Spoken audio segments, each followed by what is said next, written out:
Les mêmes gestes, la même facilité technique. Ces images filmées au caméscope ont beau être de mauvaise qualité. Lionel Messi, âgé de 5 ans, illumine de son talent ce match entre gamins. Un prodige venu de l'autre côté, de l'Atlantique.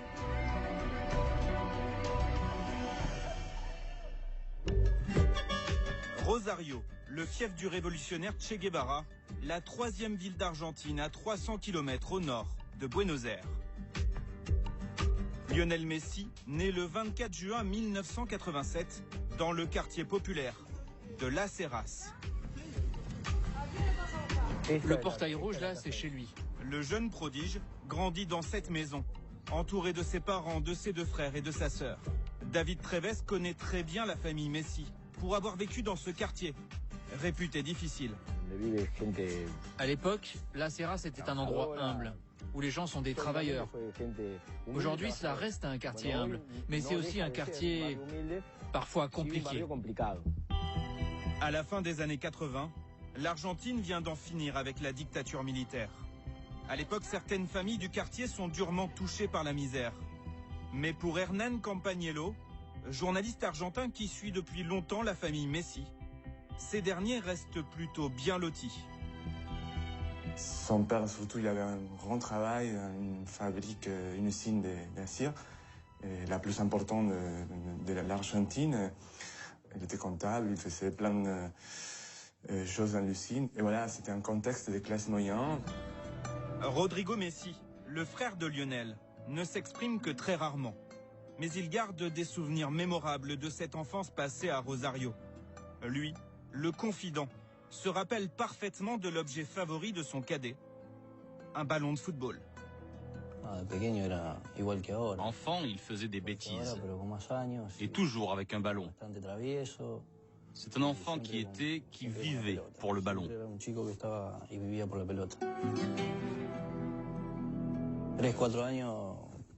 Dès l'âge de 3-4 ans, c'était un enfant qui se révoltait beaucoup. Mais ce qu'on a tout de suite remarqué, c'est qu'il aimait le football. Et il passait ses journées à jouer ? Tout le temps, tout le temps. Ce terrain, celui du FC Grandoli, devient très vite son endroit fétiche. Malgré les faux rebonds, la magie opère chaque week-end. Imaginez un enfant de 5 ans. Il prend la balle, traverse tout le terrain et va marquer.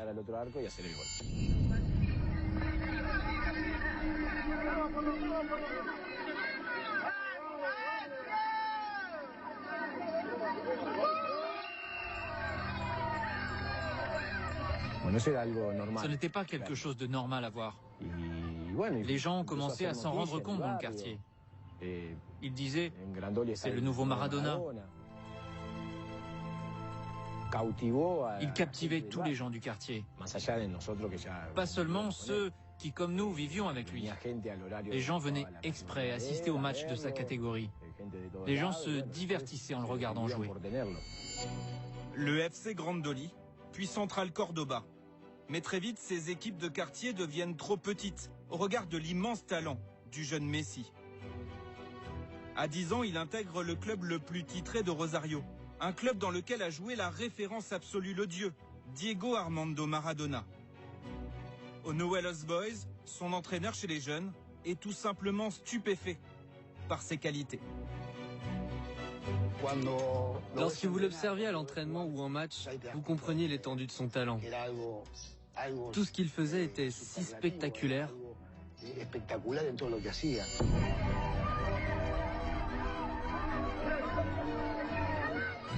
Le parcours brillant de Lionel Messi pourrait être celui de n'importe quelle star du foot. Mais le jeune prodige de Rosario doit faire face à un problème rare. Un souci de santé qui pourrait bien briser son ascension fulgurante.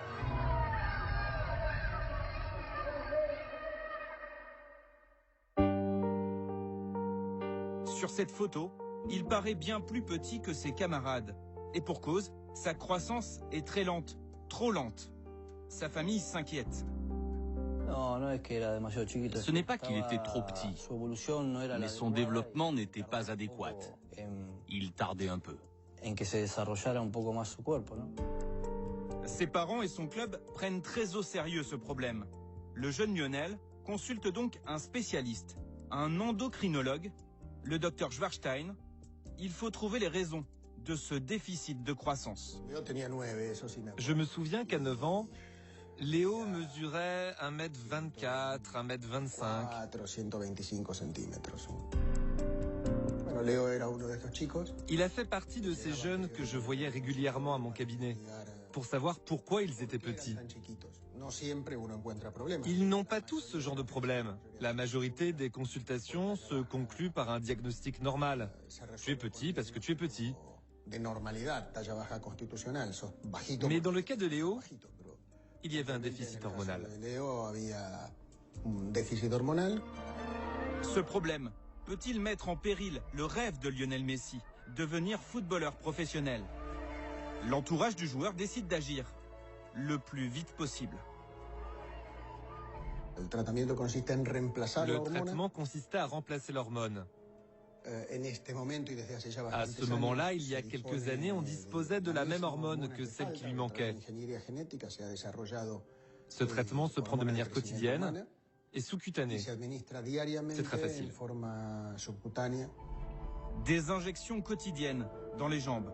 Un traitement très strict pour un enfant d'une dizaine d'années. Comment Lionel Messi le vit-il? Il ne laisse rien transparaître devant ses proches.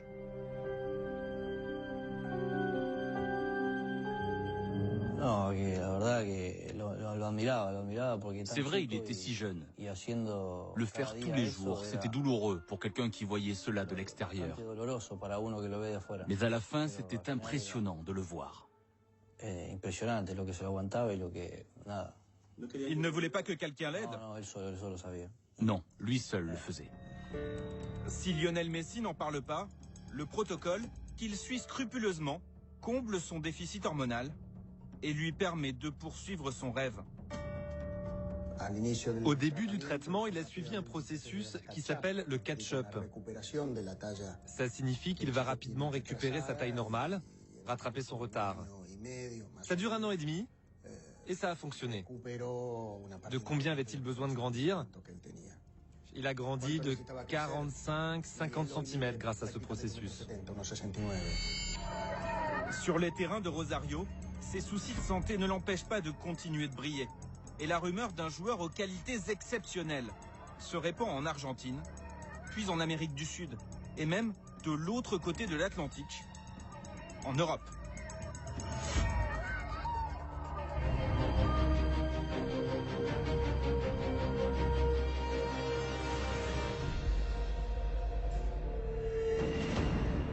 Barcelone, une des capitales du football mondial, le fief du mythique Barça.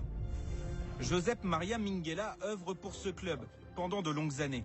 À l'actif de cet ancien agent, les transferts de joueurs emblématiques, le Bulgare Stoichkov, le Brésilien Romario, l'Argentin Maradona. En 2000, il visionne les exploits d'un jeune talent, son âge, 13 ans à peine. En principe, je travaille avec des gamins de 18-19 ans, des plus grands qui peuvent être professionnels. Mais des agents de Rosario ont beaucoup insisté. Ils m'ont envoyé une cassette vidéo, parce qu'à l'époque, c'était des cassettes. Et le petit gars faisait déjà ce qu'il fait aujourd'hui, sauf qu'il n'avait que 12 ou 13 ans. Bluffé, Minguella propose d'organiser un test. Pour la première fois, en juillet 2000, Léo Messi quitte Rosario, accompagné de Jorge, son père, direction la Catalogne. À cette époque, Carles Rexach supervise les équipes de jeunes du Barça. Je me souviens, je passais devant ce terrain comme tous les jours. Je me suis arrêté et j'ai tout de suite vu ses dribbles, ses actions spectaculaires. C'était un enfant différent, à un niveau spécial. Le talent est indéniable, mais un des clubs les plus puissants du monde a-t-il vocation à recruter un garçon, certes surdoué, mais encore très jeune, et pas encore formé physiquement? À cette période, personne ne savait s'il fallait dire oui ou non, s'il fallait refuser. Il était petit, il était étranger. Il fallait convaincre les dirigeants du Barça d'investir non pas sur un joueur qui allait débuter le dimanche suivant en équipe A, mais de miser sur un adolescent qui pourrait peut-être évoluer en équipe professionnelle, mais dont le talent pouvait disparaître d'un seul coup. Et ça complique toujours beaucoup les choses. L'état-major du club hésite. Nous sommes en décembre 2000. Plus de 4 mois après le premier test, les négociations n'avancent plus. Le destin du jeune Messi s'obscurcit. Quand on a décidé de le faire signer, on s'est dit qu'il faudrait le faire venir au club pour paraffer le contrat. Et puis il s'est passé une semaine, 2 semaines, 3 semaines. Et ça ne se faisait pas, et ça devait être le lendemain, puis le jour d'après. Au bout d'un moment, son père et son agent ont fini par se fâcher. Ils ont dit, si cette semaine on ne signe pas, on retourne au pays. Un ultimatum qui va bouleverser la vie de Lionel Messi. Le 14 décembre 2000, dans un restaurant barcelonais, un épisode aujourd'hui légendaire se noue. On n'avait pas de papier sous la main. On a pris une serviette de table et on a écrit son contrat sur une serviette. On a fait cela pour les rassurer surtout.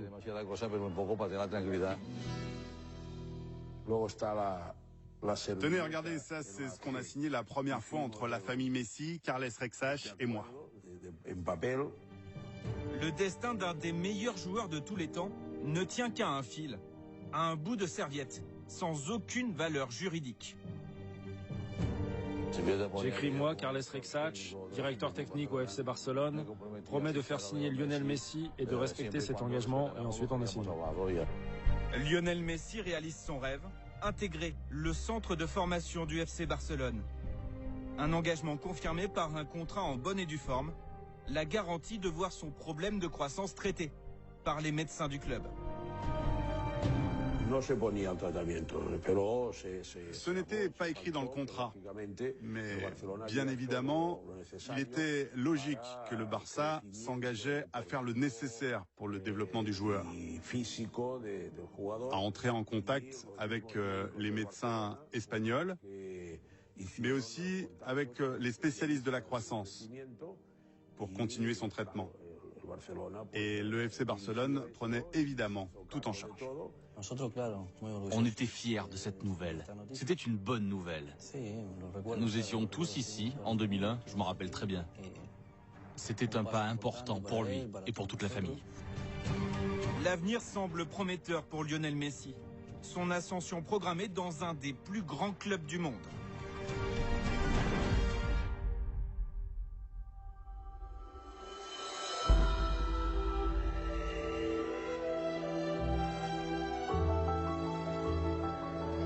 La Masia, à l'ombre du mythique Camp Nou.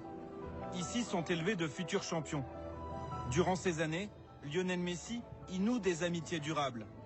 Il y rencontre ses futurs équipiers Cesc Fabregas et Gérard Piqué. Il se rapproche aussi de Victor Vasquez. Ce milieu de terrain évolue aujourd'hui à Bruges, en Belgique. Mais il reste profondément marqué par son passage dans cette véritable institution barcelonaise. Vous savez, à la Masia, vous allez à l'école, vous rentrez, vous avez le déjeuner, ensuite une petite sieste, comme on fait tout le temps en Espagne. Puis vous allez à l'entraînement, puis vous rentrez et vous vous couchez. Vous ne voyez pas votre famille, vous ne voyez pas vos amis d'enfance. Vous changez complètement votre état d'esprit. Vous devez penser que vous devez jouer pour ça, pour le Barça. Il faut tout faire pour le Barça. Pour Victor Vasquez et ses camarades, être ici est un rêve. Mais au milieu de ces jeunes apprentis, pleins d'enthousiasme, Lionel Messi semble perdu les premiers mois. Quand il arrive, il est comme perdu. Parce qu'en fait, il est très très timide. Il se mettait tout le temps dans un coin du vestiaire, sans dire un mot. Pourtant, on parlait la même langue, l'espagnol. Mais je pense que c'est avant tout une question de style de vie. C'est une question de personnalité. Il est beaucoup plus calme que les autres. À la Masia, Lionel Messi poursuit son traitement médical. Mais là encore, il se montre particulièrement discret. Je me souviens une fois, il est allé en Argentine pour son traitement. Puis après 4 ou 5 mois, il est revenu à Barcelone et il était un petit peu plus grand grâce à ce traitement.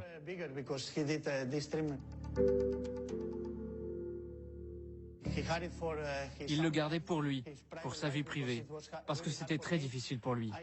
J'ai plusieurs fois essayé d'en parler, mais il me répondait « Je ne préfère pas parler de ça, car c'était difficile pour lui, difficile pour sa famille. » Timide, réservé, le jeune Argentin doit apprendre à vivre loin de ses amis et d'une partie de sa famille. Le joueur progresse, l'adolescent se forge un caractère. Il y a toujours des moments difficiles aussi, durant lesquels les enfants ont besoin de leurs parents. Ils souffrent plus que les gens ne le pensent. Le père va et vient entre Barcelone et Rosario. Il est là avec ses 2 frères. Sa maman, elle, reste en Argentine parce qu'elle se sent mieux à Rosario avec le reste de la famille. Mais de temps en temps, elle vient aussi ici, à Barcelone. Mais pour le jeune Messi, ce qui compte par-dessus tout, c'est de gagner le respect sur le terrain. Que ce soit avec un ballon ou ici, avec une orange, ses prouesses techniques en font très vite le leader incontesté. Nous avons fait 4 ou 5 saisons d'affilée sans perdre un match. C'était fou. Nous avons tout gagné. Parfois même nous gagnions des matchs 20-0, peut-être même 25-0 et Messi marquait 10 buts et moins 5. C'était complètement fou. Avec Piqué et Fabregas, après 2 ou 3 mois, on se disait « Ce gars est incroyable. Il pourra faire ce qu'il veut et c'est sûr, il arrivera en équipe première, à coup sûr. » 77 matchs, 70 buts. De 13 à 17 ans, Lionel Messi survole les catégories de jeunes du FC Barcelone. Il franchit toutes les étapes avec une précocité rarement vue. Sur ces images, il a 17 ans et évolue en équipe réserve, mais les médias l'imaginent bientôt aux côtés des stars Samuel Eto'o ou Ronaldinho.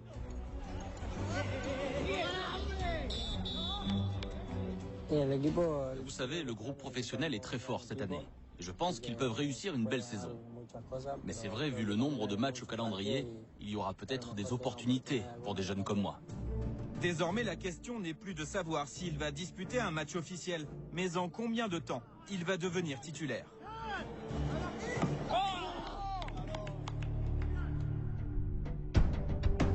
Ludovic Giuli évolue au FC Barcelone de 2004 à 2007.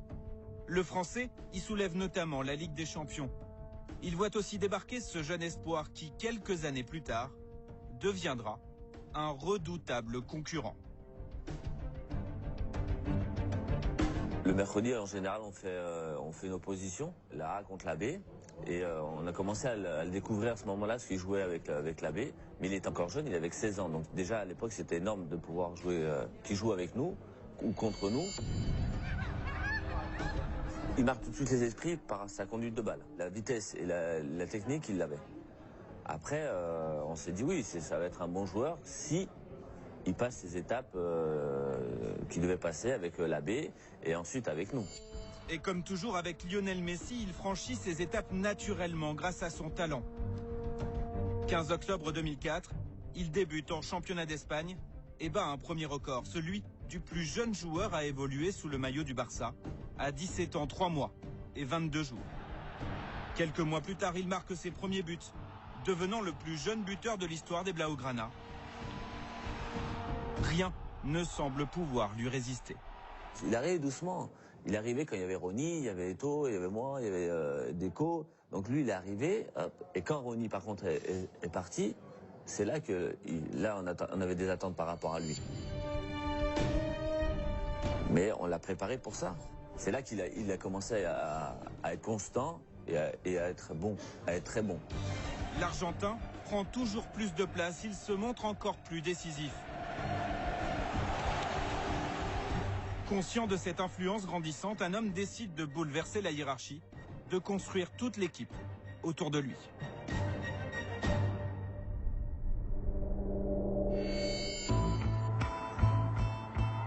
Pep Guardiola est l'ancien capitaine du Barça.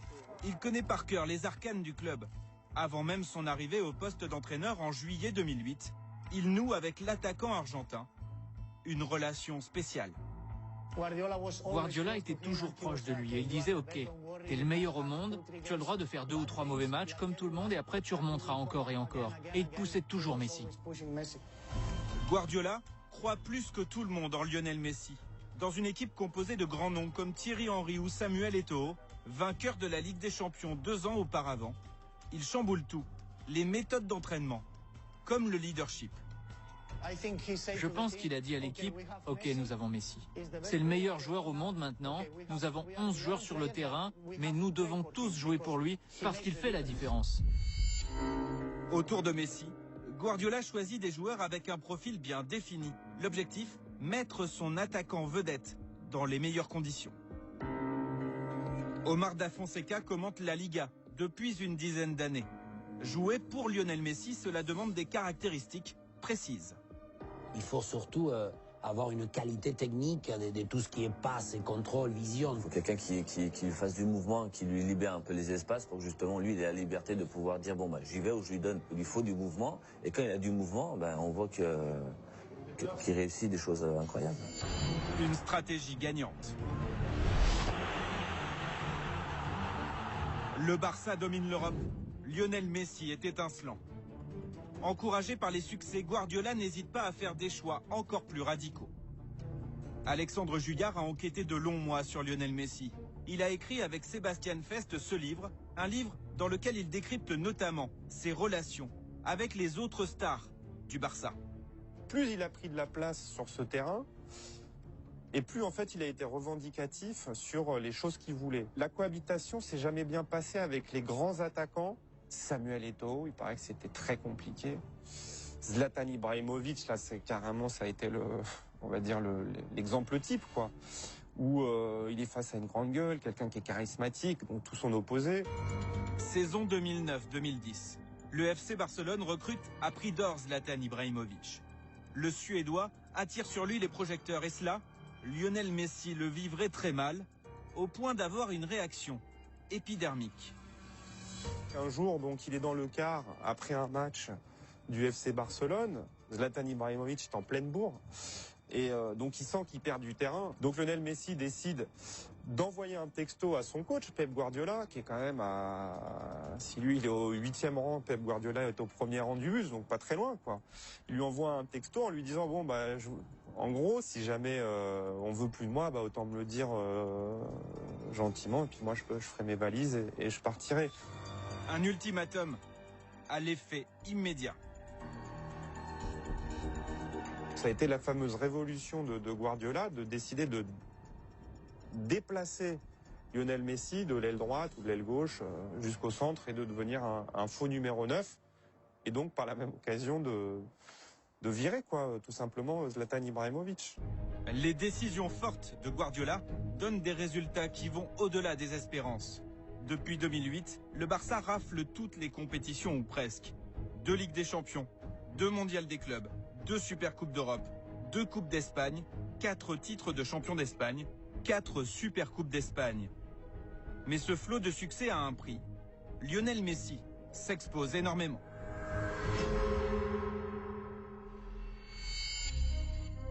Voici une étude édifiante réalisée par un journal de référence en Espagne. Il répertorie toutes les blessures du joueur star du Barça. 16 lésions, plus ou moins graves, depuis août 2005. Plus remarquable, 2 muscles sont régulièrement touchés, le biceps fémoral gauche et les adducteurs. Alain Simon a dirigé le staff médical du PSG, puis de l'équipe de France. Existe-t-il un lien entre ces blessures récurrentes et le traitement hormonal suivi par Messi pendant son adolescence? Aucun. Je pense qu'il n'y a vraiment aucun rapport. Les hormones de croissance, quand elles sont utilisées chez les professionnels, chez les sportifs, dans tout sport confondu, puisqu'on en a entendu parler dans plein de sports, eh bien, elles sont utilisées pour renforcer la masse musculaire. Donc, pour renforcer la masse musculaire, la protéger. Et en fait, quand les gens utilisent des hormones de croissance, renforcent de façon anarchique leurs muscles, ils risquent plus sur les tendons que sur les muscles. Le muscle n'est pas forcément plus vulnérable parce qu'on a pris des hormones de croissance. Mais alors pourquoi Lionel Messi se blesse-t-il autant au même endroit et notamment aux adducteurs. Il se blesse plusieurs fois parce que d'abord c'est le muscle le plus sollicité, mais surtout parce que est-ce qu'on lui laisse le temps de cicatriser? Est-ce qu'on lui laisse le temps de se réparer? Est-ce qu'on lui laisse le temps de récupérer et de reprendre? C'est moins sûr. Lionel Messi dispute en moyenne 52 matchs par saison. Ces blessures seraient donc le contre-coup inévitable d'une carrière effrénée au plus haut niveau. Pour soutenir le rythme, prévenir des blessures, le Barça entreprend depuis près de 10 ans un travail de fond individualisé. Le staff surveille tout, de la récupération à l'alimentation, le péché mignon de Messi, lorsqu'il était jeune. Quand il est arrivé à la première équipe à Barcelone, qu'il venait sortir de la Masie, il était tout jeune. Il mangeait que des pizzas, des pâtes, des choses qu'un sportif professionnel il peut manger, mais pas tout le temps, pas beaucoup de légumes. Et c'est à ce moment-là, le Barça a mis un nutritionniste et tout a commencé à se complémenter. Juan Robro, ici à gauche, et pendant plusieurs saisons son préparateur personnel. Sa mission, donner à Messi un physique à la hauteur de son talent. Michael Jordan, Diego Maradona et pas mal des autres, ils avaient aussi un personal trainer.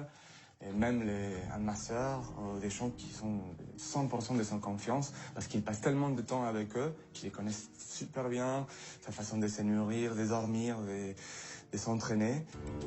Il apprend à ménager son corps, à travailler en fonction de son gabarit atypique, 1,69 m pour 67 kg. Ludovic Giuli a la même morphologie que Lionel Messi, et cela nécessite d'être particulièrement attentif à la récupération. Quand on est de cette taille-là, ce qu'on a peur, c'est toujours de la déchirure. Parce qu'on a besoin de récupérer, on est tonique, on n'a pas besoin de nous travailler la vivacité, la vitesse tous les jours, ça sert à rien, on l'a en nous. Il faut juste que le muscle il se repose bien, qu'on l'étire, qu'on essaye justement que dans la récupération, il y a un moment donné où nos jambes elles sont à 100%. Le résultat de ce travail saute aux yeux. À gauche, Lionel Messi en 2005, à droite, en 2014. Plus costaud, plus affûté, plus musclé, notamment au niveau des jambes. Jusqu'à 2008, il n'avait même pas des mollets, il avait plutôt des cure-dents comme aux jambes et assez menu. Là, on parle tout au début, lorsqu'il ne tenait même pas sur ses jambes, le côté résistance physique par rapport à l'impact, etc. Et il ne l'avait pas du tout. Maintenant, je crois qu'il a élargi les épaules, il a une espèce d'amplitude de corps qui lui permet encore mieux bonifier le côté technique. Et les Barcelonais le savent, un Lionel Messi à 100% physiquement peut leur offrir des moments inoubliables. 2011, sur le terrain de l'ennemi, le Real Madrid, il inscrit un des plus beaux buts de sa carrière. Conduite de balle, vitesse d'exécution, sang-froid devant le but. En une action, un concentré de Lionel Messi au sommet. En 2009, à 2 jours d'un match France-Argentine, Thierry Henry, alors équipier de Messi au Barça, décrit cette fameuse conduite de balle entre analyse technique et admiration totale. Léo a un dribble court que j'avais rarement vu avant. On a vraiment l'impression que son ballon est collé à son pied. Ça lui permet de pouvoir changer de direction à n'importe quel moment et d'effacer un joueur à n'importe quel moment.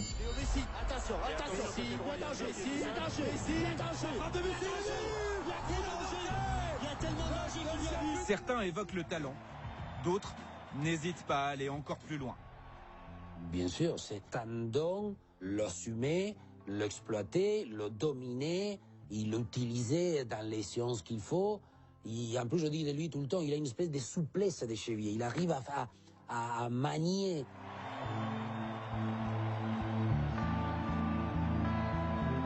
On appelle ça le côté talent, génie, venu je dis tout le temps, je crois qu'il a des sens beaucoup plus développés que n'importe quel autre joueur. Ce qui paraît encore plus fort, c'est que Messi a fait de son point faible sur le papier, sa taille, un véritable atout. Quand on est petit comme nous, on n'a pas le choix.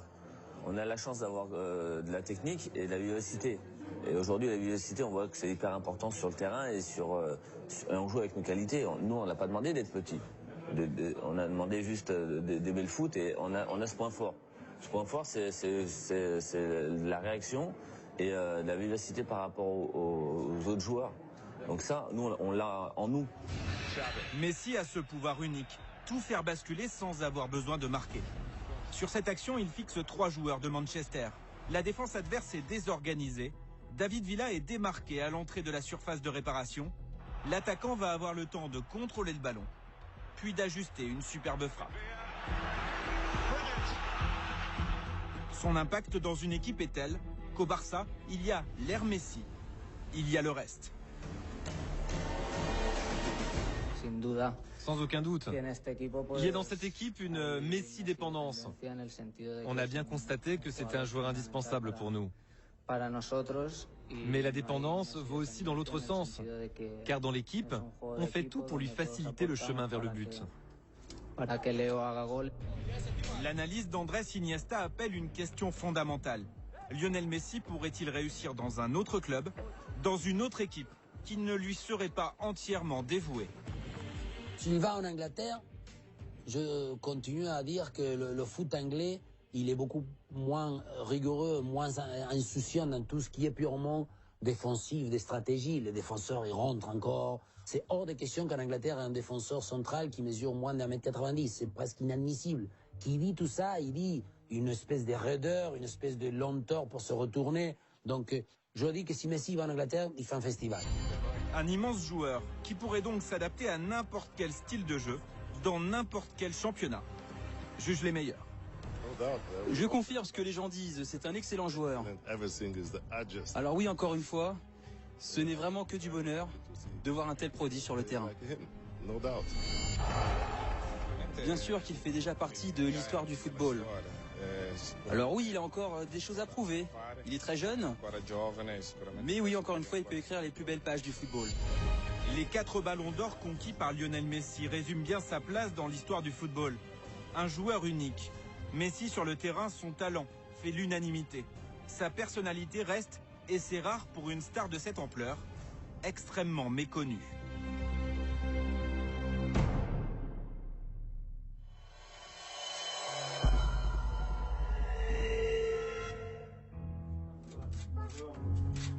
Enchanté, merci de nous recevoir chez toi. Merci. Et bienvenue chez le Ballon d'Or, le mieux élu de l'histoire. Un Lionel Messi fidèle à lui-même en toute simplicité, au moment de se voir annoncer le résultat d'un vote en forme de plébiscite. Profitez bien de cette séquence. Elle est extrêmement rare, car peu de télévisions sont autorisées à entrer au domicile de Lionel Messi. Ce soir-là, l'occasion est exceptionnelle. Il remporte son premier Ballon d'Or. Entre boissons gazeuses et toast, sans ostentation, l'Argentin reçoit chez lui quelques membres de la rédaction de France Football et confie sa joie à mots comptés.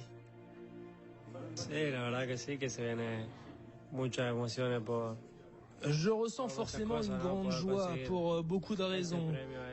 C'est une grande émotion, un grand honneur pour moi de recevoir ce prix. Messi vient d'être consacré meilleur joueur du monde et pourtant, difficile de trouver beaucoup d'enthousiasme dans ses paroles ou dans son attitude. L'homme est mystérieux puisqu'on le connaît pas, il donne très peu aux médias, il a a priori, sur ce qu'on sait, sur ce qu'on voit, sur ce qu'on entend, c'est quelqu'un qui n'aime pas parler, qui n'aime pas se retrouver en face à face avec quelqu'un, donc déjà, voilà, une communication, on va dire, assez restreinte. Tous ceux que nous avons interrogés sont unanimes. Qu'ils aient connu Messi, enfant, adolescent ou adulte, tous évoquent un trait de caractère en particulier, sa timidité. Léo, on l'entendait pas, on l'entendait de temps en temps sur deux, trois conneries qu'on faisait, mais c'était quelqu'un de très réservé. Hein. Normal, tu as 16 ans, tu te retrouves dans un vestiaire pro avec des phénomènes, voilà. Ce qui est aujourd'hui la même chose, parce qu'aujourd'hui il est un peu moins timide, mais quand je le vois, quand je le rencontre, il y a toujours ce moment de timidité de 5 minutes, après ça passe.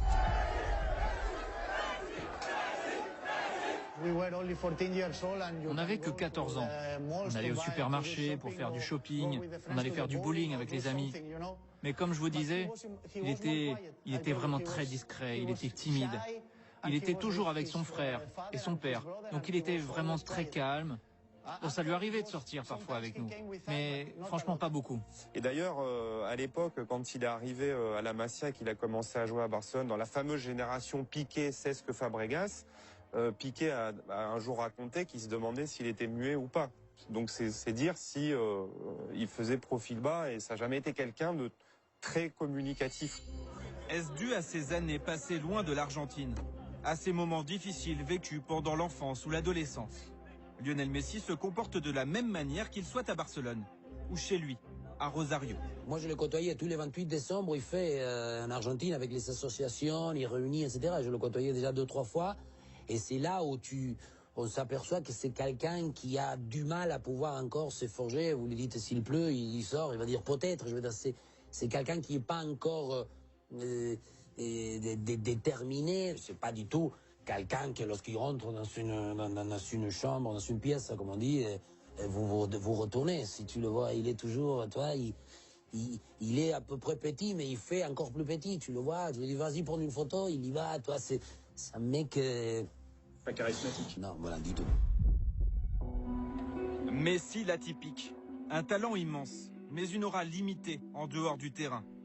Dans un vestiaire comme celui du Barça, constitué de caractères bien trempés, force-t-il sa nature en prenant par exemple la parole avant un match? Alors peut-être aujourd'hui il le fait plus parce qu'il a le statut et peut-être qu'il a la confiance et que voilà il a l'expérience en plus, mais c'est pas quelqu'un c'est pas un aboyeur, c'est pas quelqu'un qui va gueuler tout le temps. Discret dans le secret d'un vestiaire, Lionel Messi l'est aussi dans la vie. Il est une star dont les moindres gestes sont scrutés et pourtant, il parvient à parfaitement préserver son intimité.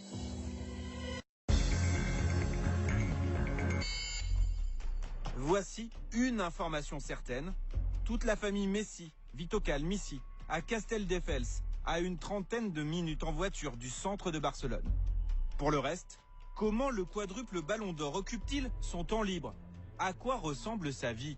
C'est difficile de le dire. Il se montre pas, il bouge pas beaucoup, c'est quelqu'un qui dort beaucoup, ça on le sait. Tout le monde tombe avec la famille, mais s'il rentre de l'entraînement, tout le monde est à la table.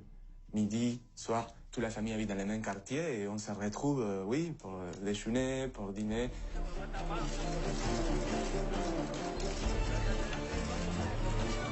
Que sait-on de sa vie privée? Que Lionel Messi est en couple avec Antonella Roccuzzo, ici en blanc, au centre de l'écran. Une amie d'enfance avec laquelle il a un fils, Thiago. Et c'est tout. Hors de question de faire chaque semaine la une des magazines. En cherchant bien, nous avons trouvé un article sulfureux. Il date de 2006, évoque une soirée qui serait pleine d'alcool, de sexe et de musique. C'est pas quelqu'un qui va aller sur tous les dance floors de Barcelone. C'est pas quelqu'un qui va aller boire plus que de raison. C'est pas quelqu'un qui va aller se marrer avec ses copains dans une boîte ou dans un bar ou dans un restaurant. C'est quelqu'un de très casanier. L'image de Messi, c'est celle du bon père de famille, concentré sur sa carrière sportive, discret sur sa vie privée. Un personnage sans histoire pour qui la famille est un véritable refuge. Les Messi, un clan avec un personnage central. Le chef de clan, c'est le père, Jorge Messi. Voilà, c'est lui qui gère tout. Il a toujours voulu le mieux pour son fils. Donc c'est lui qui a toujours vécu avec lui, qui l'a amené à Barcelone. C'est lui qui s'est battu pour que son fils signe un contrat. Un père omniprésent, tout comme Rodrigo, le grand frère de Lionel. Et cela dure depuis 14 ans, depuis ses premiers pas chez les jeunes du FC Barcelone. Son père et son frère étaient toujours là à l'entraînement. Ils étaient toujours avec lui. Il l'accompagnait à l'entraînement parce qu'il était toujours tout seul. Je me souviens aussi qu'il venait toujours à l'école avec son frère et son père. C'est une relation assez fusionnelle. Et son père, il est partout, même dans les entraînements, dans les matchs. Il voyage parfois avec l'équipe. Il est en contact direct tout le temps, lui, ses frères.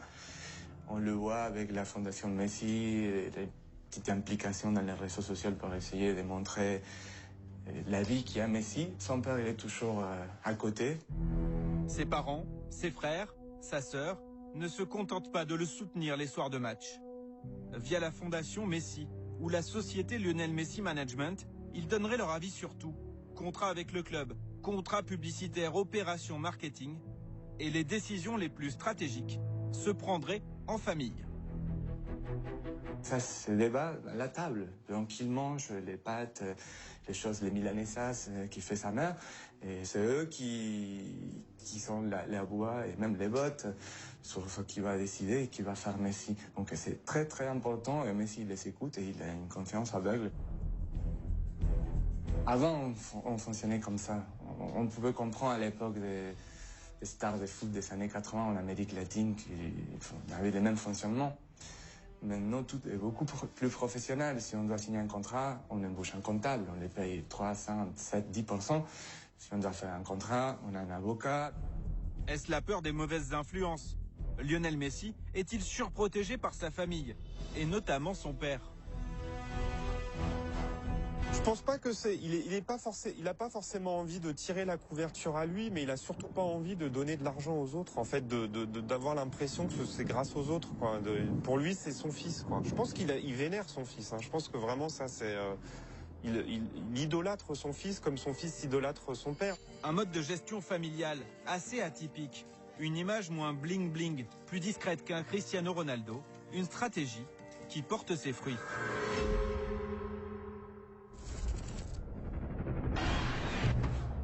Lionel Messi, héros du dernier spot de son équipementier. Une pub diffusée dans le monde entier, vue 40 millions de fois sur YouTube. Messi choisi par son sponsor pour contrecarrer l'autre icône du foot mondial, Cristiano Ronaldo.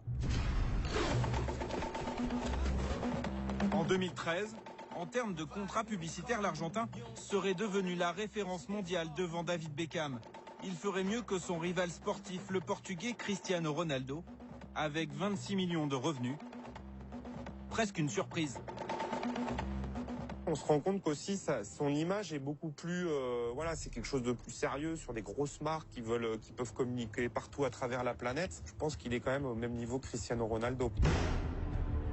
Vincent Chaudel est un spécialiste du marketing sportif. Sur le long terme, Messi, l'anti-héros, peut-il devenir une marque plus forte que Cristiano Ronaldo, son physique avantageux, ses déclarations tapageuses? Cristiano Ronaldo soigne cette dimension marketing depuis bien plus longtemps que Messi et qu'il a occupé un territoire qui sera difficile pour Messi d'aller chercher parce que s'il veut juste aller chercher entre guillemets le territoire de l'excellence, Cristiano Ronaldo peut rivaliser. Alors, est-ce qu'il aura le même sex symbole que Cristiano Ronaldo pour les jeunes, tant en Asie qu'en Europe qu'en Amérique? Ça risque d'être un peu compliqué. L'image marketing de Lionel Messi tend à se développer, à séduire un public encore plus large. Et pourtant, un épisode récent est venu écorner sa réputation. Un scandale assez inattendu qui a fait très grand bruit en Espagne et remis en cause son intégrité et celle de son entourage.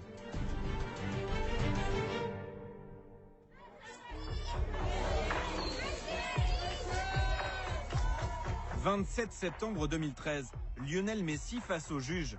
Incroyable, la star du football, à l'image publique parfaite, doit répondre de l'accusation de fraude fiscale. Il aurait omis de déclarer ses revenus de droit d'image, estimés à plus de 10 millions d'euros. Une humiliation publique. C'était un moment où en Espagne il y avait beaucoup de problèmes politiques et finalement Messi a fait les unes de tous les journaux pendant 2 semaines parce que c'était un voyou qui ne payait pas ses impôts. Donc il a été sali. Dans l'ombre de Lionel, c'est son père Jorge, lui aussi sur le banc des accusés, qui est jugé responsable par une partie des observateurs, un père qui n'hésite pas à dédouaner son fils en direct à la radio. Il n'a absolument rien à voir avec ça. Il n'y a pas lieu d'évoquer cette affaire. Ce sont mes affaires et mes avocats s'en occupent. Il n'a rien à voir là-dedans. Et si ce scandale illustrait les limites du fonctionnement des Messi, les limites du repli sur la famille? On est sur un problème fiscal, il n'a pas payé ses impôts, c'est pas lui le comptable, il va pas regarder les chiffres, il y a tellement de choses à gérer. Bon, ça c'est normal. Après, de dire qu'il n'a aucune responsabilité dessous, c'est un peu facile quand même, parce que ça veut dire, c'est son argent quand même, c'est lui qui le gagne, c'est lui qui doit payer des impôts. Cet épisode-là, pour moi, est assez significatif de ce qu'est Lionel Messi et comment il gère sa vie. Lionel Messi est avant tout respecté pour ses performances sur le terrain. Il ne sera jamais une célébrité. Il cultive avant tout l'image d'une star du sport adulée partout dans le monde, mais paradoxe, rarement épargnée dans son propre pays.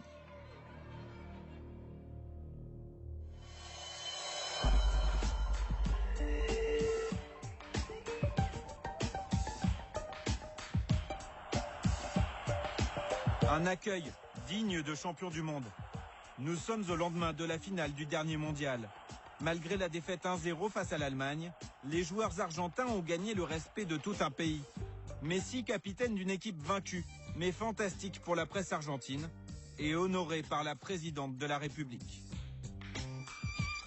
Je voulais vraiment ramener la Coupe du Monde ici et en faire profiter tout le monde.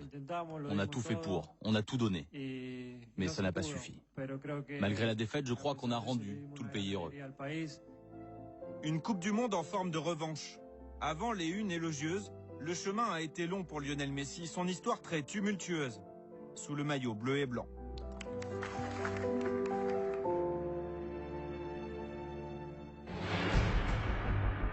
« 17 août 2005, la Pulga Lapus, comme on le surnomme dans son pays, fête sa première sélection.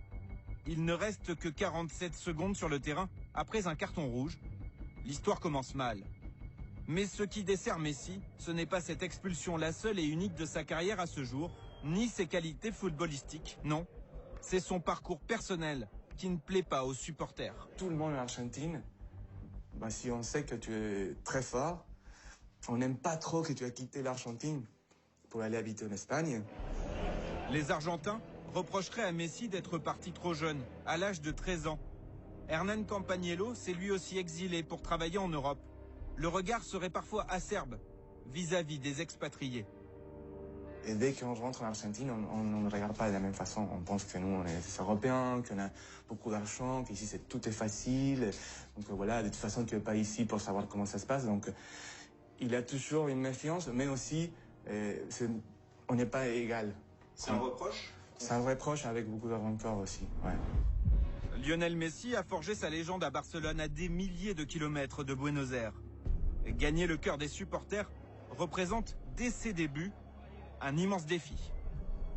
Souvent, en fait, les joueurs de sélection argentine, ils ont toujours pour eux d'avoir joué pour un club argentin. Donc, le mec qui a joué à River Plate, le mec qui a joué à Boca Juniors. Et donc, ils ont un soutien d'une certaine frange de la population ou de certains supporters. Lionel Messi, lui, quand il arrive en équipe d'Argentine, déjà, on se demande s'il est argentin, s'il est espagnol, qu'est-ce qui lui a pris dans sa tête d'aller partir en Espagne, alors qu'en Argentine, on forme très bien les joueurs. Enfin, il y a déjà du scepticisme assez important. Lionel Messi a-t-il conscience de ce décalage avec son pays? Nous sommes en 2006 et il tente d'arrondir les angles. Je me sens argentin, mais c'est vrai que je dois beaucoup à la Catalogne et au Barça qui m'ont accueilli. Outre le simple éloignement géographique, il existerait un autre décalage entre Messi et l'Argentine, la mentalité. C'est pas une grande gueule comme tous les Argentins. La plupart d'Argentins, on est des descendances gestuelles, vocales, etc. Avec une espèce de aura et des certitudes très bêtes. Lui, c'est pas ça. Lui, c'est quelqu'un d'encore, oui, trop calme. Si on attend de Messi le côté rageur, le côté chiffonnier, et c'est pas lui. Mais le football sud-américain réclame d'autres vertus moins techniques, plus physiques et mentales. Quand on fait des éliminatoires, une Copa América, quand on va jouer en Bolivie, en Équateur, on se fait rentrer dans la gueule, les stades, la pelouse, elle est pas toujours bien. Ouais, il a fallu aussi qu'il s'adapte à ce football-là, qu'il le découvre, puisqu'il ne le connaissait pas. Une approche du football plus européenne que sud-américaine. Une carrière menée depuis plus de 13 ans en Espagne. Voilà ce qui a longtemps porté préjudice à Lionel Messi. Mais le Barcelonais est aussi la victime indirecte d'un autre joueur, un autre numéro 10, le dieu des Argentins.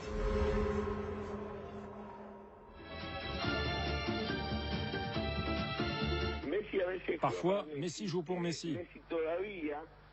Il se sent tellement supérieur qu'il oublie ses compagnons de jeu. Septembre 2008. Après un piètre match nul contre le Pérou, Diego Maradona s'en prend violemment à Lionel Messi à la télévision. Les mots sont durs, encore plus quand ils viennent de l'idole de tout un pays. Messi, Maradona, les deux plus grands footballeurs argentins, l'histoire de joueurs très différents. Ils sont tous les deux numéro 10, ils sont tous les deux pas très grands, ils sont tous les deux gauchers, ils sont tous les deux argentins. Mais en fait, je pense que c'est les seuls points communs qu'ils ont. Sur le terrain, ils sont incomparables, en fait, ces deux joueurs, quoi. Maradona, c'est certainement le plus grand magicien qui a existé, avec Ronaldinho peut-être, mais je veux dire, c'est vraiment un mec qui faisait beaucoup de choses avec le ballon. Et Lionel Messi, c'est le règne de la vitesse, quoi. C'est quelqu'un de supersonique avec le ballon. Donc c'est vraiment deux perceptions, deux époques différentes. Maradona, le fêtard qui sombra dans la drogue, Messi à la vie privée beaucoup plus rangée. Deux caractères, deux leaders incomparables. Disons que Maradona, c'était un magnifique, j'ai joué avec lui et tout, c'est un mec qui faisait ce qui tue, un truc de fou. Il avait ce qu'il faut rajouter dans le foot, le côté athlétique. Maradona, vous pouviez le mettre comme aventurier dans une équipe. Maradona, il pouvait aller dos au but, même s'il n'était pas non plus très grand. Tout ce qui est contact, friction dans le jeu des corps à corps, du dos, machin, Maradona, je dis pas qu'il aime ça, mais ça ne le gêne pas. Alors que Messi, du tout. Messi, c'est pas quelqu'un, si vous lui soufflez trop dans la nuque, dans les oreilles, lui, il aime aller face à face pour éliminer, pour te provoquer, mais en partant face à l'adversaire, etc. Malgré des visions très différentes, Lionel Messi voue, comme beaucoup d'Argentins, une admiration totale pour son glorieux aîné, captivé très jeune par son charisme. Dieu, c'est Maradona. Non, on ne peut vraiment pas me comparer à lui, il est unique. Même si le football a changé, Maradona était et restera le meilleur joueur du monde. Deux stars si opposées, avec un orgueil de champion, peuvent-elles s'entendre? Pendant près de 2 ans, de 2008 à 2010, ils se côtoient en sélection. Messi en est la star montante et Maradona, l'imposant entraîneur. C'est un peu difficile, comme toujours avec Diego, la relation entre Messi et Maradona, parce que au début de son travail comme entraîneur de l'équipe argentine, Maradona, il voulait garder le centre de la scène. Et il disait que c'était pour absorber un peu la pression des joueurs, mais finalement, il a fait plus petit les joueurs, donc tout le monde avait peur, surtout qu'il a appelé 110 joueurs dans un an. Comment on peut savoir à qui on va faire la passe les prochains matchs? Donc Messi, il ne se sentait pas protégé et Messi, on a besoin de lui donner des câlins tout le temps, avec des gestes, mais avec des mots, les faire sentir importants. Dans le secret du vestiaire, Maradona tente de bousculer le naturel réservé de Messi. Pour lui, le football, c'est avant tout une question de motivation. Donc il devait mettre des taquets à Lionel Messi en lui disant on y va et tout ça.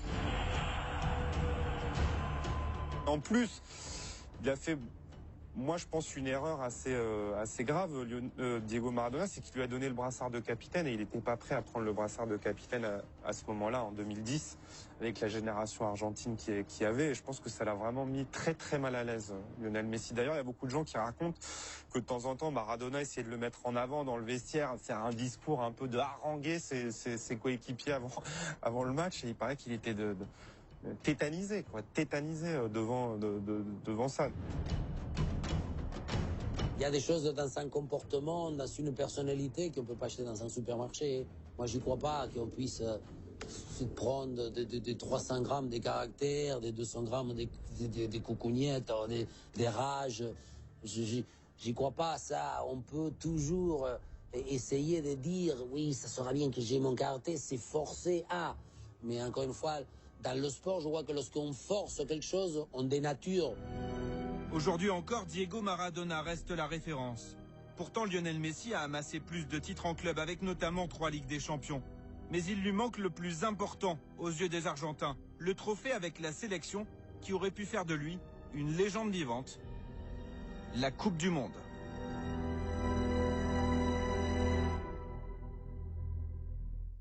Tout le pays compte sur un homme. Un quadruple ballon d'or, déjà 4 fois buteur dans la compétition. Un Messi qui se verrait bien dans le rôle du sauveur, lui qui n'a encore rien gagné avec les ciels et bleus. Nous sommes au mois de juillet 2014 et l'Argentine se prend à rêver. Les supporters imaginent déjà un nouveau sacre mondial, après ceux de 1978 et 1986.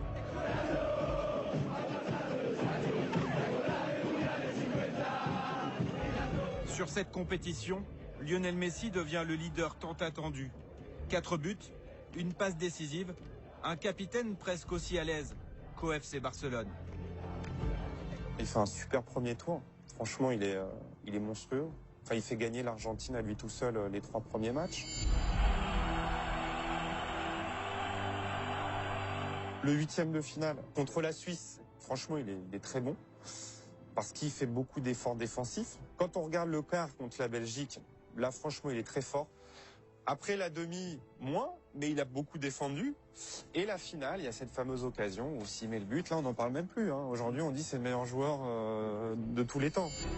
Ce soir-là, en finale, l'Argentine s'incline 1-0 en prolongation face à l'Allemagne. Si Messi ne marque pas, cette Coupe du Monde valide une nouvelle philosophie. L'équipe nationale doit aller encore plus loin, jouer pour Messi. Il nous a manqué l'ambition, il nous a manqué le fait d'aller vouloir jouer pour gagner, pour donner une espèce de dimension, d'être supérieur à l'adversaire. En ayant Messi, moi je dis tout le temps, tu as la carte la plus forte. On a donc, essayons de le mettre dans la meilleure condition. Le système qu'a le Barça et ce qu'on voit avec l'Argentine, ça commence à être un peu similaire et on voit que Léo se lâche un peu plus avec son pays et devient plus libéré dans son jeu. Et c'est ce qui fait qu'aujourd'hui, l'Argentine aussi progresse. Critiqué jusqu'ici pour son manque de résultats avec l'Albiceleste, son départ très jeune pour l'Europe, Lionel Messi a-t-il renversé l'opinion publique? Oui, a beaucoup changé son image. Il a joué 7 matchs. Il a été très fort. L'Argentine a fait une très belle Coupe du Monde avec les matos qu'il y avait, parce qu'il faut être réaliste, c'était inattendu. À 27 ans, Lionel Messi a tout gagné en club. Il ne lui reste plus qu'un seul défi, mener l'Argentine à la victoire en Coupe du Monde. Ce titre qui ferait de lui peut-être le plus grand joueur de tous les temps. Le mondial en Russie dans 4 ans, son ultime obsession. On est en train de voir cette année qu'il est en train de faire évoluer son jeu, qui devient plus numéro 10. Et donc ça, pour moi, ça veut dire que c'est aussi un signe de lucidité de sa part. C'est de se dire, il a plus 20 ans, donc il sait qu'il va perdre de la vitesse, de l'explosivité et tout ça. Il a assimilé le côté et devenir un peu plus meneur, un peu plus passeur, un peu moins dans l'expression de l'action individuelle. Lionel Messi, c'est pas que de la vitesse, quoi. Et là, on va découvrir un nouveau Messi. Pour moi, on en a pour encore 4 ans. Moi, je le vois bien aller encore 4 ans, et puis dans 4 ans, ça va se terminer.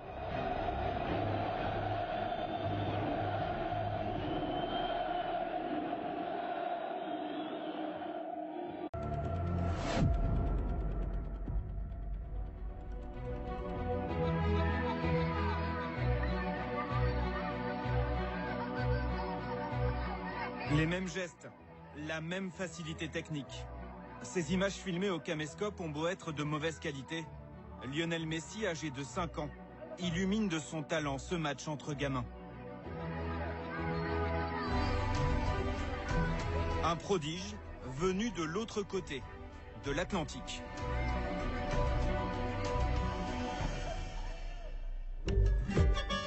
Rosario, le fief du révolutionnaire Che Guevara, la 3e ville d'Argentine à 300 km au nord de Buenos Aires.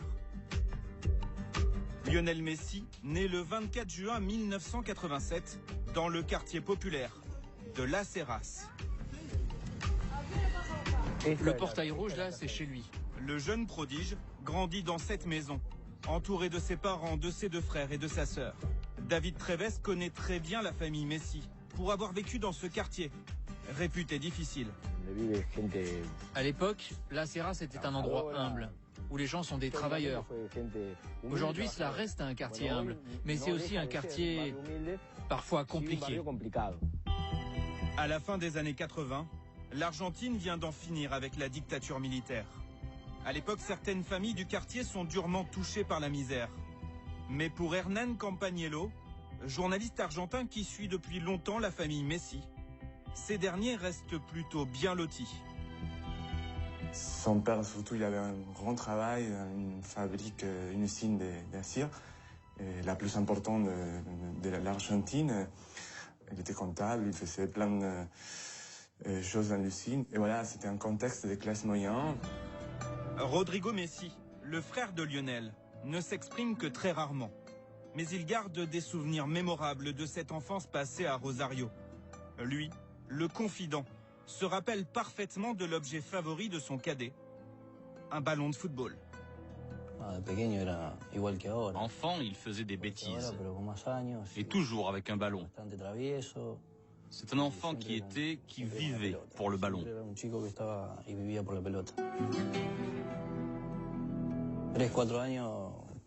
Dès l'âge de 3-4 ans, c'était un enfant qui se révoltait beaucoup. Mais ce qu'on a tout de suite remarqué, c'est qu'il aimait le football. Et il passait ses journées à jouer ? Tout le temps, tout le temps.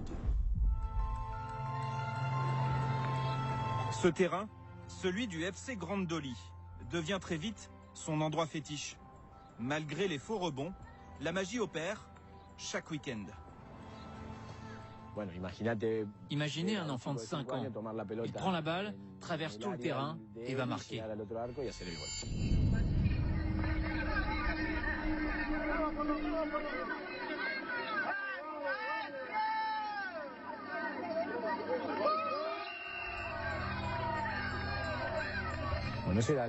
Ce n'était pas quelque chose de normal à voir. Les gens ont commencé à s'en rendre compte dans le quartier. Ils disaient, c'est le nouveau Maradona. Il captivait tous les gens du quartier. Pas seulement ceux qui, comme nous, vivions avec lui. Les gens venaient exprès assister au match de sa catégorie. Les gens se divertissaient en le regardant jouer. Le FC Grande Dolly, puis Central Cordoba. Mais très vite, ces équipes de quartier deviennent trop petites au regard de l'immense talent du jeune Messi. À 10 ans, il intègre le club le plus titré de Rosario, un club dans lequel a joué la référence absolue, le dieu, Diego Armando Maradona. Au Newell's Boys, son entraîneur chez les jeunes est tout simplement stupéfait par ses qualités. Lorsque vous l'observiez à l'entraînement ou en match, vous compreniez l'étendue de son talent. Tout ce qu'il faisait était si spectaculaire.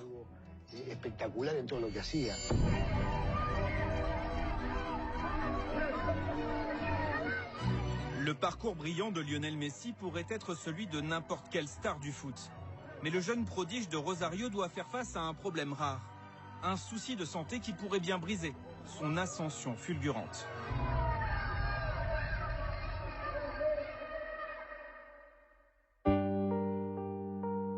Sur cette photo, il paraît bien plus petit que ses camarades.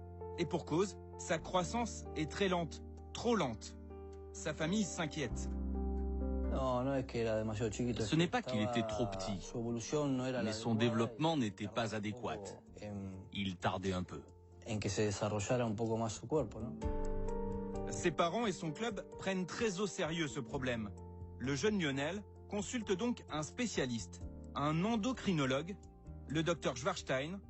Il faut trouver les raisons de ce déficit de croissance. Je me souviens qu'à 9 ans, Léo mesurait 1m24, 1m25. Il a fait partie de ces jeunes que je voyais régulièrement à mon cabinet, pour savoir pourquoi ils étaient petits. Ils n'ont pas tous ce genre de problème. La majorité des consultations se concluent par un diagnostic normal. Tu es petit parce que tu es petit. Mais dans le cas de Léo, il y avait un déficit hormonal. Ce problème peut-il mettre en péril le rêve de Lionel Messi, devenir footballeur professionnel? L'entourage du joueur décide d'agir le plus vite possible. Le traitement consistait à remplacer l'hormone. À ce moment-là, il y a quelques années, on disposait de la même hormone que celle qui lui manquait. Ce traitement se prend de manière quotidienne et sous-cutanée. C'est très facile. Des injections quotidiennes dans les jambes. Un traitement très strict pour un enfant d'une dizaine d'années. Comment Lionel Messi le vit-il? Il ne laisse rien transparaître devant ses proches.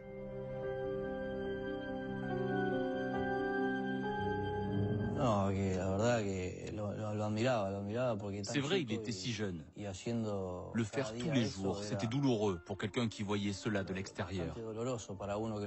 Mais à la fin, c'était impressionnant de le voir. Il ne voulait pas que quelqu'un l'aide. Non, lui seul le faisait. Si Lionel Messi n'en parle pas, le protocole, qu'il suit scrupuleusement, comble son déficit hormonal et lui permet de poursuivre son rêve. Au début du traitement, il a suivi un processus qui s'appelle le catch-up. Ça signifie qu'il va rapidement récupérer sa taille normale, rattraper son retard. Ça dure 1 an et demi et ça a fonctionné. De combien avait-il besoin de grandir? Il a grandi de 45-50 cm grâce à ce processus. Sur les terrains de Rosario, ses soucis de santé ne l'empêchent pas de continuer de briller. Et la rumeur d'un joueur aux qualités exceptionnelles se répand en Argentine, puis en Amérique du Sud, et même de l'autre côté de l'Atlantique, en Europe.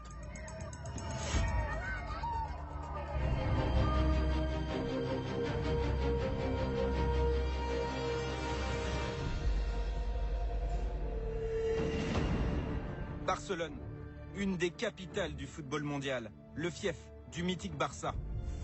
Josep Maria Minguella œuvre pour ce club pendant de longues années. À l'actif de cet ancien agent, les transferts de joueurs emblématiques, le Bulgare Stoichkov, le Brésilien Romario, l'Argentin Maradona. En 2000, il visionne les exploits d'un jeune talent, son âge, 13 ans à peine. En principe, je travaille avec des gamins de 18-19 ans, des plus grands qui peuvent être professionnels. Mais des agents de Rosario ont beaucoup insisté. Ils m'ont envoyé une cassette vidéo, parce qu'à l'époque c'était des cassettes. Et le petit gars faisait déjà ce qu'il fait aujourd'hui, sauf qu'il n'avait que 12 ou 13 ans. Bluffé, Minguella propose d'organiser un test. Pour la première fois, en juillet 2000, Léo Messi quitte Rosario, accompagné de Jorge, son père, direction la Catalogne. À cette époque, Carles Rexach supervise les équipes de jeunes du Barça. Je me souviens, je passais devant ce terrain comme tous les jours. Je me suis arrêté et j'ai tout de suite vu ses dribbles, ses actions spectaculaires. C'était un enfant différent, à un niveau spécial. Le talent est indéniable, mais un des clubs les plus puissants du monde a-t-il vocation à recruter un garçon, certes surdoué, mais encore très jeune, et pas encore formé physiquement? À cette période, personne ne savait s'il fallait dire oui ou non, s'il fallait refuser. Il était petit, il était étranger. Il fallait convaincre les dirigeants du Barça d'investir non pas sur un joueur qui allait débuter le dimanche suivant en équipe A, mais de miser sur un adolescent qui pourrait peut-être évoluer en équipe professionnelle, mais dont le talent pouvait disparaître d'un seul coup. Et ça complique toujours beaucoup les choses. L'état-major du club hésite. Nous sommes en décembre 2000. Plus de 4 mois après le premier test, les négociations n'avancent plus. Le destin du jeune Messi s'obscurcit. Quand on a décidé de le faire signer, on s'est dit qu'il faudrait le faire venir au club pour paraffer le contrat. Et puis il s'est passé 1 semaine, 2 semaines, 3 semaines. Et ça ne se faisait pas, et ça devait être le lendemain, puis le jour d'après. Au bout d'un moment, son père et son agent ont fini par se fâcher. Ils ont dit, si cette semaine on ne signe pas, on retourne au pays. Un ultimatum qui va bouleverser la vie de Lionel Messi. Le 14 décembre 2000, dans un restaurant barcelonais, un épisode, aujourd'hui légendaire, se noue. On n'avait pas de papier sous la main. On a pris une serviette de table et on a écrit son contrat sur une serviette. On a fait cela pour les rassurer surtout.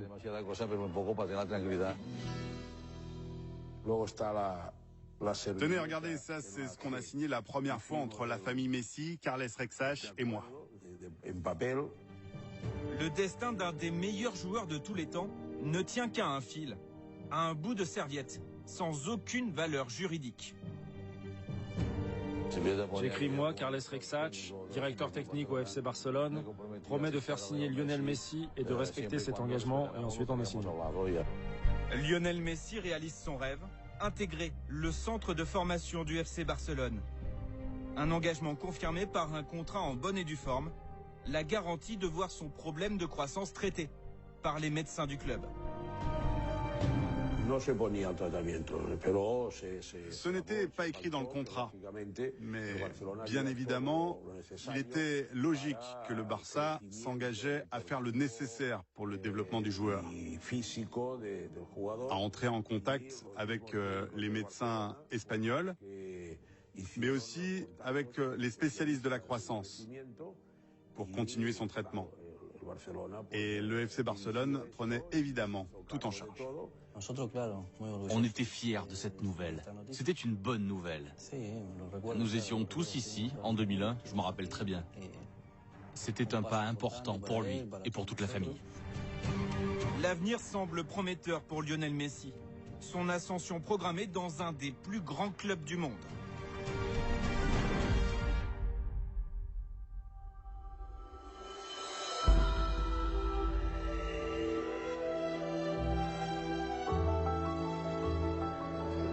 La Masia, à l'ombre du mythique Camp Nou. Ici sont élevés de futurs champions. Durant ces années, Lionel Messi y noue des amitiés durables. Il y rencontre ses futurs équipiers Cesc Fabregas et Gérard Piqué. Il se rapproche aussi de Victor Vasquez. Ce milieu de terrain évolue aujourd'hui à Bruges, en Belgique. Mais il reste profondément marqué par son passage dans cette véritable institution barcelonaise. Vous savez, à la Masia, vous allez à l'école, vous rentrez, vous avez le déjeuner, ensuite une petite sieste, comme on fait tout le temps en Espagne. Puis vous allez à l'entraînement, puis vous rentrez et vous vous couchez. Vous ne voyez pas votre famille, vous ne voyez pas vos amis d'enfance. Vous changez complètement votre état d'esprit. Vous devez penser que vous devez jouer pour ça, pour le Barça. Il faut tout faire pour le Barça. Pour Victor Vasquez et ses camarades, être ici est un rêve. Mais au milieu de ces jeunes apprentis, pleins d'enthousiasme, Lionel Messi semble perdu les premiers mois. Quand il arrive, il est comme perdu. Parce qu'en fait, il est très très timide. Il se mettait tout le temps dans un coin du vestiaire, sans dire un mot. Pourtant, on parlait la même langue, l'espagnol. Mais je pense que c'est avant tout une question de style de vie. C'est une question de personnalité. Il est beaucoup plus calme que les autres. À la Masia, Lionel Messi poursuit son traitement médical. Mais là encore, il se montre particulièrement discret.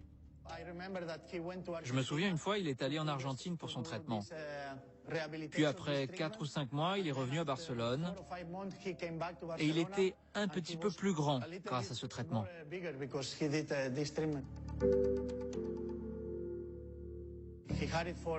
Il le gardait pour lui, pour sa vie privée, parce que c'était très difficile pour lui. J'ai plusieurs fois essayé d'en parler, mais il me répondait « Je ne préfère pas parler de ça, car c'était difficile pour lui, difficile pour sa famille. » Timide, réservé, le jeune Argentin doit apprendre à vivre loin de ses amis et d'une partie de sa famille. Le joueur progresse, l'adolescent se forge un caractère. Il y a toujours des moments difficiles aussi, durant lesquels les enfants ont besoin de leurs parents. Ils souffrent plus que les gens ne le pensent. Le père va et vient entre Barcelone et Rosario. Il est là avec ses 2 frères. Sa maman, elle, reste en Argentine parce qu'elle se sent mieux à Rosario avec le reste de la famille. Mais de temps en temps, elle vient aussi ici, à Barcelone. Mais pour le jeune Messi, ce qui compte par-dessus tout, c'est de gagner le respect sur le terrain. Que ce soit avec un ballon ou ici, avec une orange, ses prouesses techniques en font très vite le leader incontesté. Nous avons fait 4 ou 5 saisons d'affilée sans perdre un match. C'était fou. Nous avons tout gagné. Parfois même, nous gagnions des matchs 20-0, peut-être même 25-0, et Messi marquait 10 buts et moi 5. C'était complètement fou. Avec Piqué et Fabregas, après 2 ou 3 mois, on se disait « Ce gars est incroyable. Il pourra faire ce qu'il veut et c'est sûr, il arrivera en équipe première, à coup sûr. » 77 matchs, 70 buts. De 13 à 17 ans, Lionel Messi survole les catégories de jeunes du FC Barcelone. Il franchit toutes les étapes avec une précocité rarement vue. Sur ces images, il a 17 ans et évolue en équipe réserve, mais les médias l'imaginent bientôt aux côtés des stars Samuel Eto'o ou Ronaldinho.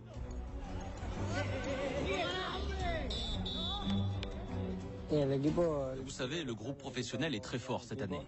Je pense qu'ils peuvent réussir une belle saison. Mais c'est vrai, vu le nombre de matchs au calendrier, il y aura peut-être des opportunités pour des jeunes comme moi.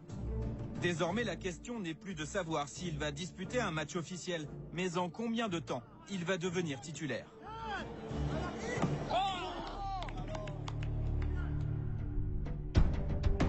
Ludovic Giuli évolue au FC Barcelone de 2004 à 2007. Le Français y soulève notamment la Ligue des Champions. Il voit aussi débarquer ce jeune espoir qui, quelques années plus tard, deviendra un redoutable concurrent. Le mercredi, en général, on fait une opposition, la A contre la B. Et on a commencé à le découvrir à ce moment-là, parce qu'il jouait avec la B. Mais il est encore jeune, il avait que 16 ans. Donc déjà, à l'époque, c'était énorme de pouvoir jouer, qu'il joue avec nous ou contre nous. Il marque tout de suite les esprits par sa conduite de balle. La vitesse et la technique, il l'avait. Après, on s'est dit oui, ça va être un bon joueur si il passe ces étapes qu'il devait passer avec la B et ensuite avec nous. Et comme toujours avec Lionel Messi, il franchit ces étapes naturellement grâce à son talent. 15 octobre 2004, il débute en championnat d'Espagne et bat un premier record, celui du plus jeune joueur à évoluer sous le maillot du Barça, à 17 ans, 3 mois et 22 jours. Quelques mois plus tard, il marque ses premiers buts, devenant le plus jeune buteur de l'histoire des Blaugrana. Rien ne semble pouvoir lui résister. Il arrive doucement. Il est arrivé quand il y avait Ronny, il y avait Eto'o, il y avait moi, il y avait Deco. Donc lui, il est arrivé, hop. Et quand Ronny, par contre, est parti, c'est là que on avait des attentes par rapport à lui. Mais on l'a préparé pour ça. C'est là qu'il a commencé à être constant et à être bon, à être très bon. L'Argentin prend toujours plus de place, il se montre encore plus décisif. Conscient de cette influence grandissante, un homme décide de bouleverser la hiérarchie, de construire toute l'équipe autour de lui.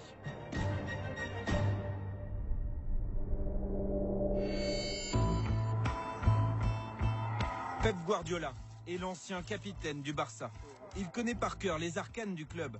Avant même son arrivée au poste d'entraîneur en juillet 2008, il noue avec l'attaquant argentin une relation spéciale.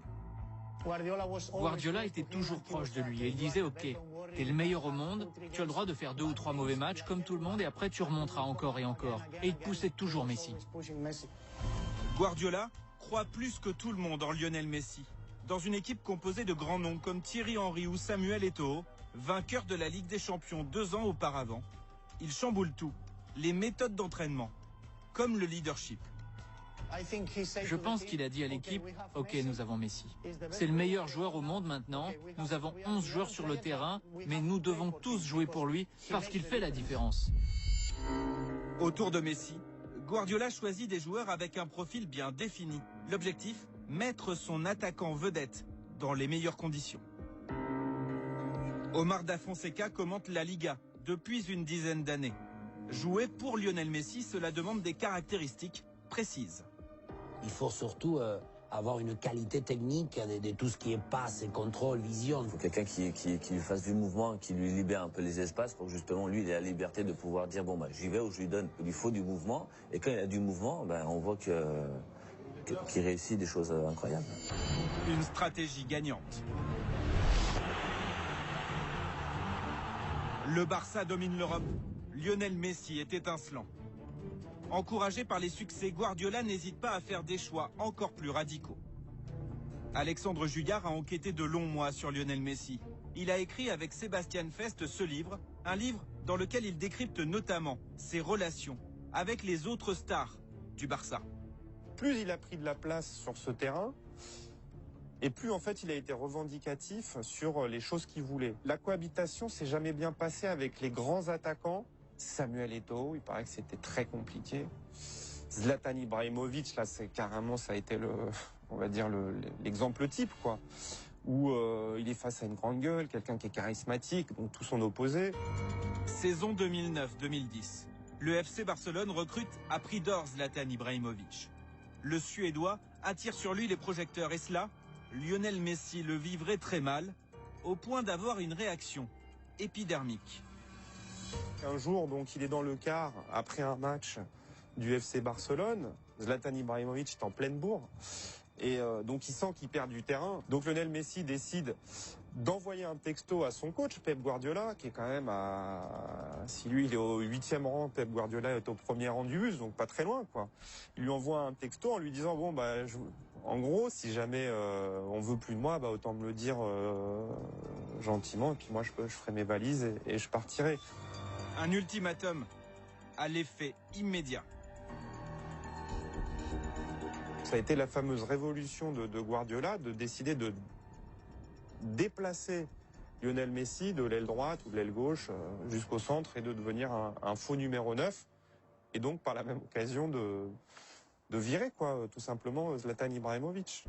Les décisions fortes de Guardiola donnent des résultats qui vont au-delà des espérances. Depuis 2008, le Barça rafle toutes les compétitions ou presque. 2 Ligues des Champions, 2 Mondiales des clubs, 2 Supercoupes d'Europe, 2 Coupes d'Espagne, 4 titres de champion d'Espagne, 4 Supercoupes d'Espagne. Mais ce flot de succès a un prix. Lionel Messi s'expose énormément.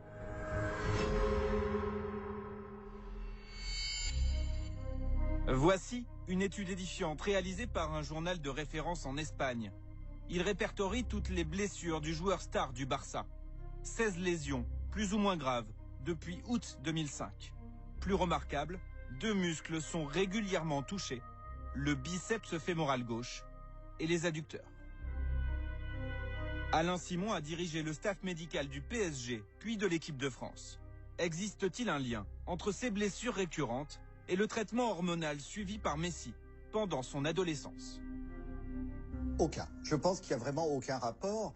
Les hormones de croissance, quand elles sont utilisées chez les professionnels, chez les sportifs, dans tout sport confondu, puisqu'on en a entendu parler dans plein de sports, eh bien, elles sont utilisées pour renforcer la masse musculaire. Donc, pour renforcer la masse musculaire, la protéger. Et en fait, quand les gens utilisent les hormones de croissance, renforcent de façon anarchique leurs muscles, ils risquent plus sur les tendons que sur les muscles. Le muscle n'est pas forcément plus vulnérable parce qu'on a pris des hormones de croissance. Mais alors pourquoi Lionel Messi se blesse-t-il autant au même endroit, et notamment aux adducteurs? Il se blesse plusieurs fois parce que d'abord c'est le muscle le plus sollicité, mais surtout parce que est-ce qu'on lui laisse le temps de cicatriser? Est-ce qu'on lui laisse le temps de se réparer? Est-ce qu'on lui laisse le temps de récupérer et de reprendre? C'est moins sûr. Lionel Messi dispute en moyenne 52 matchs par saison. Ces blessures seraient donc le contre-coup inévitable d'une carrière effrénée au plus haut niveau. Pour soutenir le rythme, prévenir des blessures, le Barça entreprend depuis près de 10 ans un travail de fond individualisé. Le staff surveille tout, de la récupération à l'alimentation, le péché mignon de Messi, lorsqu'il était jeune. Quand il est arrivé à la première équipe à Barcelone, qu'il venait sortir de la Masie, il était tout jeune, il mangeait que des pizzas, des pâtes, des choses qu'un sportif professionnel il peut manger, mais pas tout le temps, pas beaucoup de légumes. Et c'est à ce moment-là, le Barça a mis un nutritionniste et tout a commencé à se complémenter. Juan Robro, ici à gauche, et pendant plusieurs saisons son préparateur personnel. Sa mission, donner à Messi un physique à la hauteur de son talent. Michael Jordan, Diego Maradona et pas mal des autres, ils avaient aussi un personal trainer. Et même un masseur, des gens qui sont 100% de son confiance, parce qu'ils passent tellement de temps avec eux, qu'ils les connaissent super bien, sa façon de se nourrir, de dormir, de s'entraîner. Il apprend à ménager son corps, à travailler en fonction de son gabarit atypique, 1,69 m pour 67 kg. Ludovic Giuli a la même morphologie que Lionel Messi, et cela nécessite d'être particulièrement attentif à la récupération. Quand on est de cette taille-là, ce qu'on a peur, c'est toujours de la déchirure. Parce qu'on a besoin de récupérer, on est tonique, on n'a pas besoin de nous travailler la vivacité, la vitesse tous les jours, ça sert à rien, on l'a en nous. Il faut juste que le muscle il se repose bien, qu'on l'étire, qu'on essaye justement que dans la récupération, il y a un moment donné où nos jambes elles sont à 100%. Le résultat de ce travail saute aux yeux. À gauche, Lionel Messi en 2005, à droite, en 2014. Plus costaud, plus affûté, plus musclé, notamment au niveau des jambes. Jusqu'à 2008, il n'avait même pas des mollets, il avait plutôt des cure-dents comme aux jambes et assez menu. Là, on parle tout au début, lorsqu'il ne tenait même pas sur ses jambes, le côté résistance physique par rapport à l'impact, etc. Et il ne l'avait pas du tout. Maintenant, je crois qu'il a élargi les épaules, il a une espèce d'amplitude de corps qui lui permet encore mieux bonifier le côté technique. Et les Barcelonais le savent, un Lionel Messi à 100% physiquement peut leur offrir des moments inoubliables. 2011, sur le terrain de l'ennemi, le Real Madrid, il inscrit un des plus beaux buts de sa carrière. Conduite de balle, vitesse d'exécution, sang-froid devant le but. En une action, un concentré de Lionel Messi au sommet. En 2009, à 2 jours d'un match France-Argentine, Thierry Henry, alors équipier de Messi au Barça, décrit cette fameuse conduite de balle entre analyse technique et admiration totale. Léo a un dribble court que j'avais rarement vu avant. On a vraiment l'impression que son ballon est collé à son pied. Ça lui permet de pouvoir changer de direction à n'importe quel moment et d'effacer un joueur à n'importe quel moment.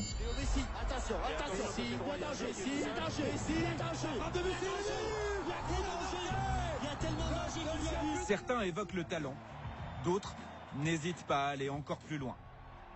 Bien sûr, c'est un don, l'assumer, l'exploiter, le dominer, il l'utilisait dans les séances qu'il faut. En plus, je dis de lui tout le temps, il a une espèce de souplesse des chevilles. Il arrive à manier.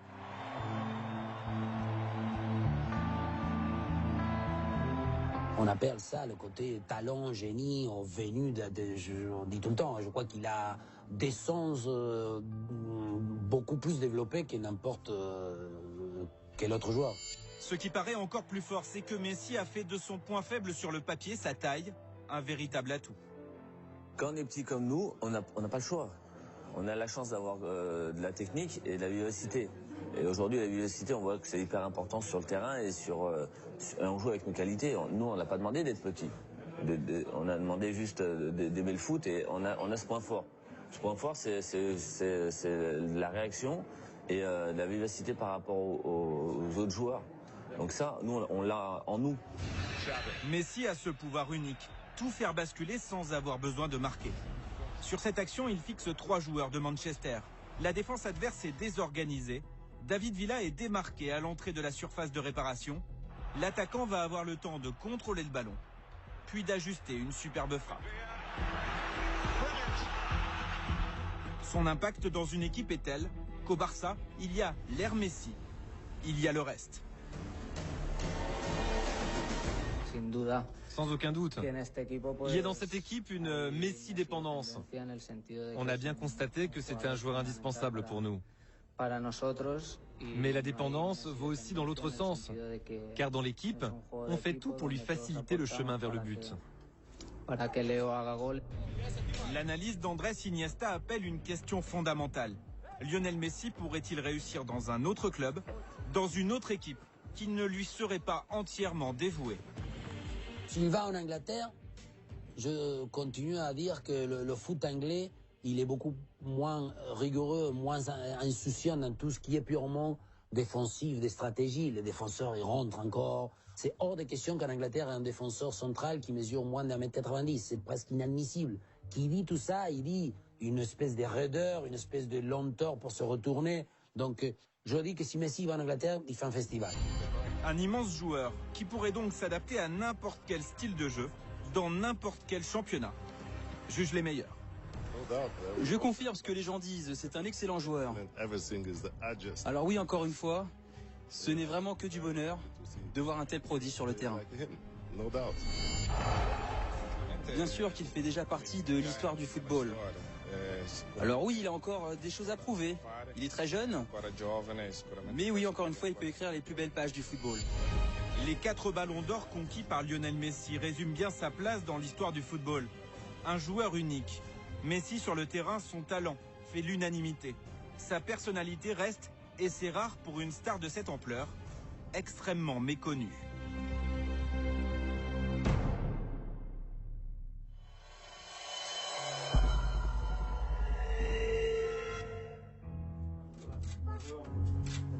Enchanté, merci de nous recevoir chez toi. Merci. Et bienvenue chez le Ballon d'Or, le mieux élu de l'histoire. Un Lionel Messi fidèle à lui-même en toute simplicité, au moment de se voir annoncer le résultat d'un vote en forme de plébiscite. Profitez bien de cette séquence. Elle est extrêmement rare, car peu de télévisions sont autorisées à entrer au domicile de Lionel Messi. Ce soir-là, l'occasion est exceptionnelle. Il remporte son premier Ballon d'Or. Entre boissons gazeuses et toast, sans ostentation, l'Argentin reçoit chez lui quelques membres de la rédaction de France Football et confie sa joie à mots comptés.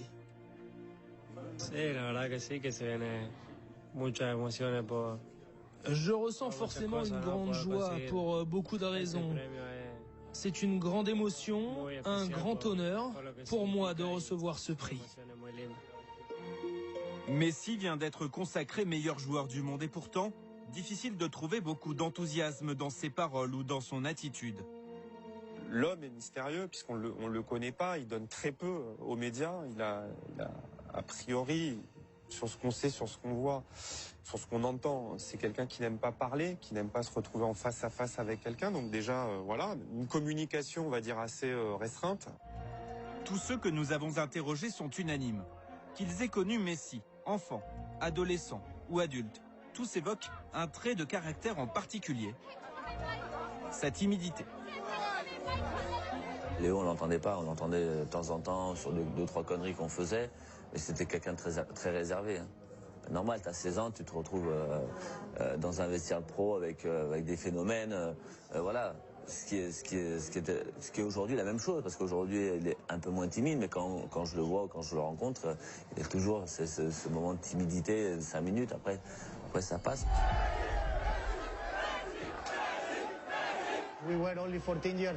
On n'avait que 14 ans. On allait au supermarché pour faire du shopping, on allait faire du bowling avec les amis. Mais comme je vous disais, il était vraiment très discret, il était timide. Il était toujours avec son frère et son père, donc il était vraiment très calme. Bon, ça lui arrivait de sortir parfois avec nous, mais franchement pas beaucoup. Et d'ailleurs, à l'époque, quand il est arrivé à la Masia et qu'il a commencé à jouer à Barcelone, dans la fameuse génération Piqué, Cesc, Fabregas, Piqué a un jour raconté qu'il se demandait s'il était muet ou pas. Donc c'est dire si il faisait profil bas, et ça n'a jamais été quelqu'un de très communicatif. Est-ce dû à ces années passées loin de l'Argentine, à ces moments difficiles vécus pendant l'enfance ou l'adolescence? Lionel Messi se comporte de la même manière qu'il soit à Barcelone ou chez lui, à Rosario. Moi, je le côtoyais tous les 28 décembre. Il fait en Argentine avec les associations, les réunies, etc. Je le côtoyais déjà 2-3 fois. Et c'est là où on s'aperçoit que c'est quelqu'un qui a du mal à pouvoir encore se forger. Vous lui dites s'il pleut, il sort, il va dire peut-être. Je veux dire, c'est quelqu'un qui n'est pas encore déterminé. C'est pas du tout quelqu'un qui, lorsqu'il rentre dans une chambre, dans une pièce, comme on dit, vous retournez. Si tu le vois, il est toujours, toi, il est à peu près petit, mais il fait encore plus petit. Tu le vois, je lui dis vas-y prendre une photo, il y va. Toi, c'est un mec pas charismatique. Non, voilà, du tout. Messi l'atypique, un talent immense, mais une aura limitée en dehors du terrain. Dans un vestiaire comme celui du Barça, constitué de caractères bien trempés, force-t-il sa nature en prenant par exemple la parole avant un match? Alors peut-être aujourd'hui il le fait plus parce qu'il a le statut et peut-être qu'il a la confiance et que voilà, il a l'expérience en plus, mais c'est pas quelqu'un c'est pas un aboyeur, c'est pas quelqu'un qui va gueuler tout le temps. Discret dans le secret d'un vestiaire, Lionel Messi l'est aussi dans la vie. Il est une star dont les moindres gestes sont scrutés.